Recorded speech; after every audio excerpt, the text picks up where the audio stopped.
Yung mga Duterte ba naging bad influence sa mga Pilipino dahil dun sa kanilang ina-act, parang nakukuha na ng mga Pilipino, nagiging marahas na rin sila? Siguro, let us not point at specific personalities. Pero sabihin na lang natin na nung nakaraang administrasyon, tila naging normal yung character assassination, yung fake news, and at the same time, yung pagbabanta.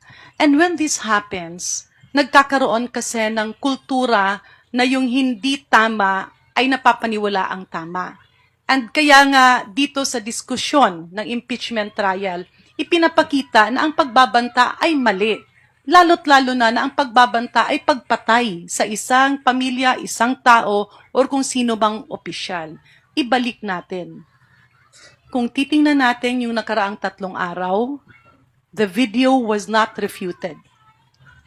Napatunayang hindi AI, napatunayang hindi manipulated, napatunayang hindi lang once, more than once ang pagbanta sa buhay ng Pangulo at sa pamilya niya at sa iba pang mga opisyal ng ating bansa.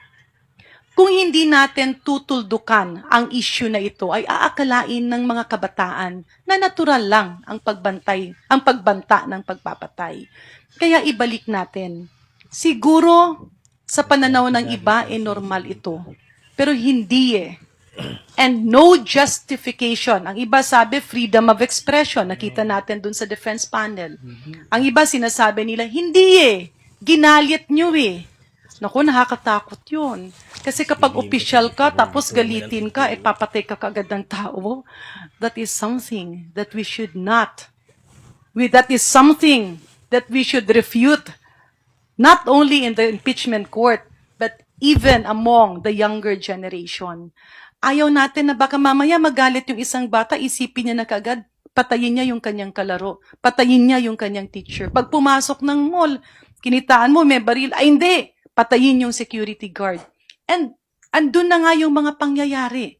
No? We can, parang ano yan eh, a repeated lie sometimes becomes a fact. And in this case, yung pag-uugali na pinagtatawanan mo yung pagmumura, yung pag-uugali na parang normal lang na pagbantaan mo ang buhay ng iba, yung pag-uugali na normal lang ang pumatay, kagaya ng mga nangyari nung extrajudicial killings, yung pagpaparatang. Kung maalala nyo sa Cebu, namatay na nga, I just forgot the name of the victim, she may live in Bis. I think si Buyan, the lady Christine, itong namatay na nga, pagod na pagod yung boyfriend, tapos nagsalita lang ang Pangulo na ikulong yan! Makasalanan yan! Kinulong ka agad yung bata. Without even listening to his side. Hindi naman pala siya. But that ruined his career. Kaya nga, nung sinabing, eto, maraming namatay. Dahil nakakamatay ang isang bakuna. Naniwala lahat. Ayan, dumami tuloy yung outbreaks, epidemics.